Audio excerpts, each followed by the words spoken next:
Hi guys, इस video में मैं आपसे डिस्कस करने वाला हूँ रेस अराउंड कंडीशन। ओके, बहुत इंपॉर्टेंट है एग्जामिनेशन पॉइंट ऑफ व्यू से भी। ओके, तो इसको बड़े आराम से और प्यार से समझते हैं कि रेस अराउंड कंडीशन होती क्या है। ओके, तो सबसे पहले आप ये जानिए कि रेस अराउंड कंडीशन किस फ्लिप फ्लॉप में होती है। ठीक है, तो अगर ऐसा कोई क्वेश्चन आता है आप डायरेक्ट आंसर कर सकते हैं।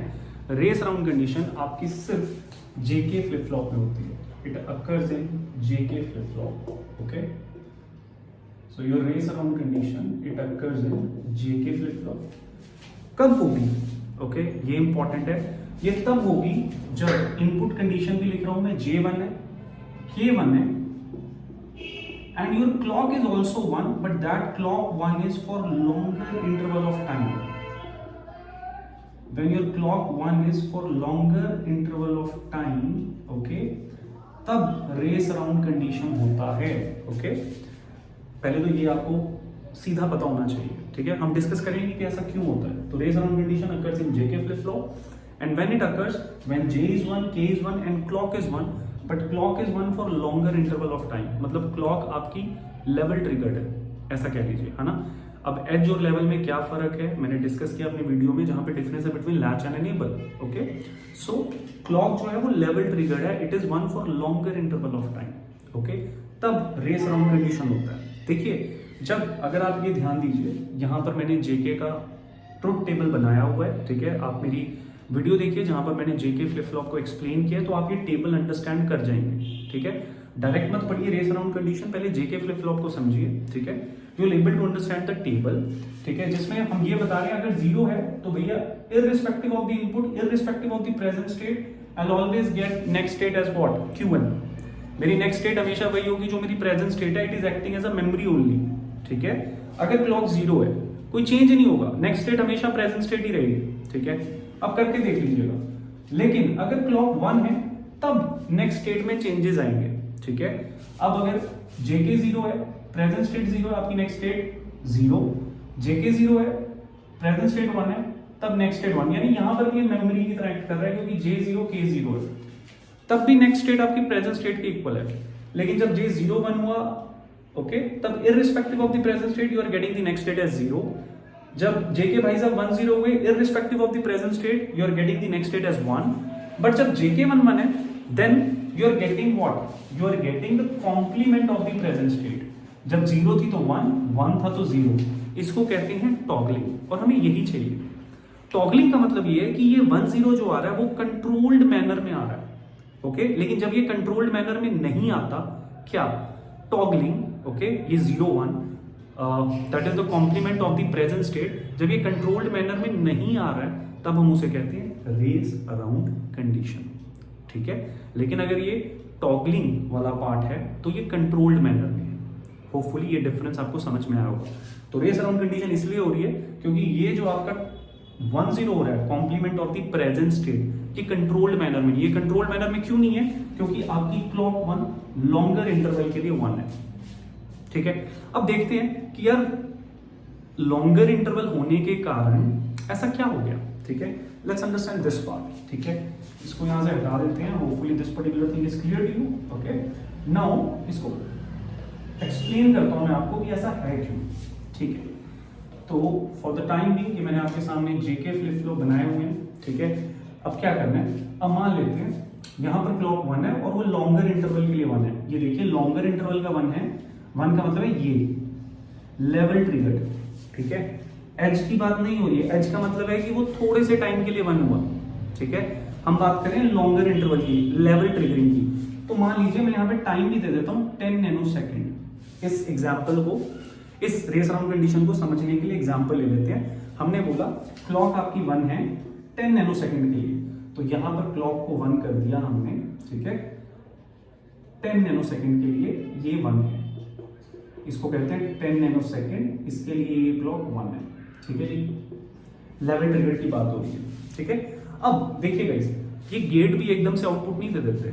आपने गेट को कुछ इनपुट दिया, ऐसा नहीं है एकदम से आउटपुट आ जाएगा। ये भी कुछ अपना टाइम लेते हैं, उसको कहते हैं प्रोपोगेशन डिले। प्रोपोगेशन डिले का मतलब क्या होता है कि गेट को जो आपने इनपुट दी उसको आउटपुट देने में जो टाइम लगता है, आउटपुट को आने में जो टाइम लगता है, उसको हम कहते हैं प्रोपोगेशन डिले।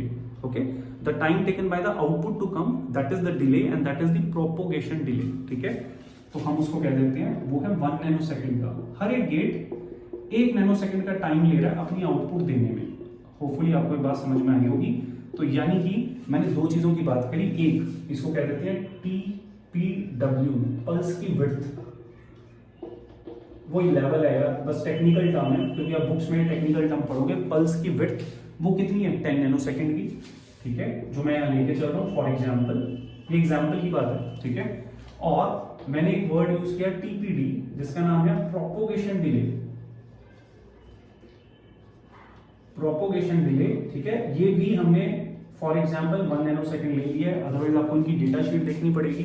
ठीक है, कितना ये डिले लेते हैं हर एक gate in order to give the output. For example अभी 1 नैनो सेकेंड का ये डिले लेंगे आउटपुट देने में। ठीक है जी, दो टर्म्स यूज किए हैं, पल्स की विड्थ, प्रोपोगेशन डिले। होपफुली दोनों का मतलब आपको क्लियर हो गया होगा। अब यहाँ पर हम क्या करते हैं, अगर ये बात आपको समझ में आ गई है, ठीक है, तो मान लेते हैं, इसको यहाँ से हटा देता हूँ गाइस क्योंकि ये जगह चाहिए मुझे। ठीक है, तो हमारे पास TPW और TPD है। आई थिंक आपको मतलब समझ में आ गया। ठीक है, TPW 10 नैनो सेकेंड, TPD 1। मान लीजिए ये 1 है फॉर एग्जाम्पल और ये 0 है। ठीक है जी, अब देखते हैं, अब ये 1 0 है। ठीक है, अब ये 10 नैनो सेकेंड के लिए 1 है, क्लॉक 1 है फॉर 10 नैनो सेकेंड। ठीक है, अब ये वाला 1 यहाँ पे गया, सही है, और ये वाली 0 यहाँ पे गई। ठीक है, अगर आप मेरा फ्लिप फ्लॉप का वीडियोस देखेंगे उसमें मैंने बताया हुआ है, अगर नैंड गेट का एक भी इनपुट 0 है, आपको दूसरा इनपुट देखने की जरूरत ही नहीं है, नैंड गेट आउटपुट 1 ही देगा। ठीक है, ये बस ध्यान रखिएगा, नैंड गेट का इनपुट 0 है, irrespective of the other it will give the output as 1। J और K भी 1 1 ले लेते हैं क्योंकि हमने बोला तभी रेस अराउंड कंडीशन होगी जब J1 है, K1 है और क्लॉक लॉन्गर इंटरवल के लिए 1 है। ठीक है जी, अब एक 0 की वजह से 1 हो गया। अब यहाँ पर 1, ओके, 1 1, 3 1 एक साथ हो गए। अब नैंड गेट में अगर 3 1 एक साथ हो गए, you will get the output as what, 0। अब इस 0 की वजह से इस इनपुट को चेक करने की जरूरत ही नहीं है। इस 0 की वजह से क्या होगा, मैंने आपको बोला अगर नैंड गेट का एक इनपुट 0 है, ये आपको यहां पर नेक्स्ट स्टेट दे देगा कॉम्प्लीमेंटेड फॉर्म में, दैट इज 1। ये 1 आया। ठीक है, अब ये वाला 1, इस 1 की बात कर रहे हैं, यहां गया तो 1 1 आपको क्या देगा, this will give you what, 0। तो मेरे पास अगर आप ध्यान दें कॉम्प्लीमेंट आ गया, यहां 1 0 था, ये 0 1 हो गया क्योंकि J1 था, K1 था। तो कितना टाइम लगा इस Qn+1 को आने में, 1 नैनो सेकंड का डिले यहाँ है, 1 नैनो सेकंड का डिले यहाँ है, तो हम ये मान लेते हैं फॉर एग्जांपल 2 नैनो सेकंड में ये आउटपुट आ गई। ठीक है, लेकिन अगर आप ध्यान दें क्लॉक तो अभी भी 1 है, वो तो 10 नैनो सेकंड के लिए 1 है। ठीक है, और 2 नैनो सेकंड में आपकी आउटपुट कॉम्प्लीमेंट होकर आ गई, यानी कि ये 0 1 फिर से प्रोसेस होंगे। ठीक है, अब ये प्रोसेस होंगे तो क्या होगा, ये वाली 0 इसको यहाँ चेंज कर लेते हैं, इसको यहां से हटा देते हैं, इसको यहां से हटा देते हैं क्योंकि पहले 1 0 लिया था, अब 0 1 ले रहे हैं। ठीक है, तो भाई ये वाली 0 यहां गई और ये वाले 1 यहां गए। अब क्या हुआ, ये तीनों 1 है, इन तीनों 1 होने की वजह से ये सब हटा देते हैं यहां से। ठीक है, अब Qn1 पे फोकस करिएगा, ये तीनों 1 होने की वजह से ये 0 हो गया। जैसे ही 0 हुआ, मैंने आपको बताया अगर नैंड गेट का एक भी इनपुट 1 है, आपको दूसरा इनपुट देखने की जरूरत ही नहीं है। आपको क्या मिलेगा, Qn+2 कह देते हैं, आपको मिला 1। अब ये वाला 1, वो 1 यहां गया। ठीक है, ये 1 यहां आया, ओके, और यहां पर आपका क्या था, यहां पर था 1 1 0, तो ये इनपुट 1 हुआ, दोनों 1 मिलके आपको आउटपुट क्या देंगे, they will give the output as 0। Again complement है। ठीक है, फिर से कॉम्प्लीमेंट हुआ। ठीक है, अब कॉम्प्लीमेंट होने की वजह से क्या होगा, यहां पर ये 2 नैनो सेकंड में आया। ठीक है, यानी कि अगर मैं सीधा सीधा मैथ बताऊं, 10 नैनो सेकंड तक ये 1 है, यानी कि आपकी आउटपुट 5 बार चेंज हो जाएगी। ठीक है, that's what race around condition is. आपकी आउटपुट एम्बिगियस है, this change is not happening in a control manner. Okay, मैं चाहता था एक सिंगल पल्स के अंदर एक ही बार चेंज हो, ताकि मैं कह तो सकूं कि हाँ मेरी पहले 0 1 0 थी, तो I am getting the output as 0 1। Okay, मैं ये स्टेटमेंट दे सकता हूं, लेकिन मैं ये नहीं कह सकता because output is changing multiple times. Reason, because your clock is 1 for the longer interval of time, your clock is level triggered. तो आउटपुट प्रिडिक्टेबल नहीं है, ठीक है। Output is changing multiple times. मैं चाहता हूं एक पल्स के अंदर आउटपुट एक ही बार चेंज हो, वो कंट्रोल्ड मैनर में, उसको हम कहते हैं टॉगलिंग। और जब कंट्रोल्ड मैनर में नहीं है, जो यहां पर नहीं हो रहा, because output is changing multiple time, okay, so इसको मैं क्या कहता हूं, रेस अराउंड कंडीशन, ठीक है गाइस। होपफुली आपको ये बात समझ में आई हो जो मैं यहाँ पे समझाना चाह रहा हूँ। मतलब इस वक्त किस तरह से ये हो रहा है, अगर आप ध्यान दें तो यहाँ पर होपफुली ये पार्ट आपको क्लियर है। यहाँ से थोड़ा सा हटा देते हैं ताकि मैं आपको बता सकूं जो मैं बताना चाह रहा हूँ। यानी कि अगर ये क्लॉक है और J और K 1 है, तो अगर मैं आउटपुट की बात करता हूँ Q1 की, तो it is changing multiple times like this, 1 2 3 4 5, फिर ऐसे, देन 1 2 3 4 5 लाइक दिस, ठीक है। See the output is changing multiple times. मैं ये चेंज एक ही बार चाहता हूं, तभी मैं इसको टॉगलिंग कह पाऊंगा, तभी मैं इसका यूज कर पाऊंगा काउंटर डिजाइन करने के लिए, अदर एप्लीकेशंस के लिए, अगर ये कंट्रोल्ड मैनर में होगा, ओके। अगर आप मेरे काउंटर्स के वीडियो देखें, हमने ये टॉगलिंग एक्शन यूज किया है डिजाइनिंग ऑफ अ सीक्वेंस में, वो तभी पॉसिबल था क्योंकि ये कंट्रोल्ड मैनर में हम कर पाए। अब सोल्यूशन क्या है, पहले इस प्रॉब्लम को हम टेक्निकली कैसे बताएंगे। एक तो मैंने बताया J1 है, K1 है और क्लॉक लंबे ज्यादा ड्यूरेशन के लिए 1 है, ठीक है। आप ये लिख सकते हैं। मैथमेटिकली आप इसको कैसे बता सकते हैं, या इस फॉर्म में, अगर पल्स की width that is TPW is greater than TPD, तभी तो हो रहा है ये, वेरी इंपॉर्टेंट, ठीक है। अगर पल्स की width propagation delay of the flip flops, sorry of the gates which are used in the flip flop, अगर वो ज्यादा है तब आपकी रेस अराउंड कंडीशन होती है, ठीक है। सो रेस अराउंड अकर्स अगर ऐसा कुछ है। सोल्यूशन क्या होने चाहिए, ठीक है, उसकी बात करते हैं। सोल्यूशन की बात कर लेते हैं गाइस, इसको हटा देते हैं यहां से। होपफुली रेस अराउंड कंडीशन आपको समझ में आ गई कब कब होंगी, ठीक है। अब सोल्यूशन की बात करें तो दो सोल्यूशन है। पहला, अगर टीपीडी ज्यादा हो जाए पल्स की विड्थ से, तो होगा क्या, आपके आउटपुट को मल्टीपल टाइम चेंज होने का मौका ही नहीं मिलेगा, ओके। इसको थोड़ा यहां लिख देते हैं। अगर पल्स की विड्थ प्रोपोगेशन डिले, सॉरी, अगर प्रोपोगेशन डिले आपकी पल्स की विड्थ से ज्यादा है, यानी आपने पल्स की विड्थ को कम कर दिया, तो आउटपुट को ज्यादा टाइम ही नहीं मिलेगा चेंज होने के लिए। तो हम किसकी बात कर रहे हैं, एज ट्रिगरिंग की, ठीक है।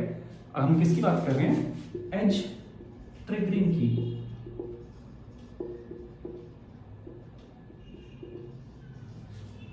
ओके।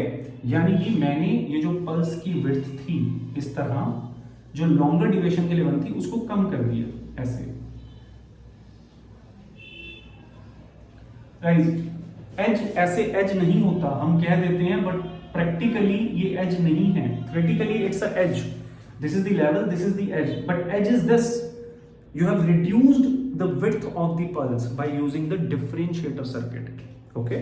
तो यानी कि जो हम क्लॉक की बात करते हैं, क्लॉक का मतलब ये होता है, जब हम एज ट्रिगरिंग की बात कर रहे हैं, कि उस क्लॉक के आगे एक डिफरेंशिएटर सर्किट लगा है जिसका रेजिस्टेंस और कैपेसिटर है, जो आपके इनपुट को, जो क्या है, ये स्क्वायर वेव, इसको कहते हैं square wave, that means 50% duty cycle. 50% duty cycle का मतलब है कि 50% के लिए ऑन है और 50% के लिए ऑफ है। For same time it is on, for the same time it is of. तो अगर मैं यहाँ पे पल्स की विड्थ को कम करना चाहता हूं, तो मैं एक डिफरेंशिएटर सर्किट लगा रहा हूं क्लॉक के लिए, ठीक है। तो जब इसको मैं ये दूंगा square wave, I get this edge the output, तो पल्स की विड्थ कम होगी, ये प्रैक्टिकली बात है। अगर एज की बात हम करते हैं, that is the reduced pulse width. वो रिड्यूस कैसे हुई है, बाय यूजिंग द डिफरेंशिएटर। तो मैं अगर स्क्वायर वेव को डिफरेंशिएट कर रहा हूं, आई गेट सॉटूथ वेव, और ये वो वेव है जिसमें पल्स की विड्थ कम हो गई है, ठीक है। अब आपके आउटपुट को मल्टीपल टाइम चेंज होने का मौका ही नहीं मिलेगा, ठीक है। बट इसके लिए I need extra circuitry, okay, and इसके लिए कॉस्ट सिनेरियोज भी बढ़ जाते हैं। तो एक और सोल्यूशन है हमारे पास। तो पहला सोल्यूशन तो आपको क्लियर होगा कि पल्स की विड्थ को कम कर दीजिए, ठीक है। वो हम कैसे कर सकते हैं, बाय यूजिंग डिफरेंशिएटर, जिसका हम कहते हैं एज ट्रिगरिंग, ठीक है। तो एज ऐसे क्रिएट होता है, ठीक है। अब दूसरा सोल्यूशन ये है मास्टर स्लेव फ्लिप फ्लॉप।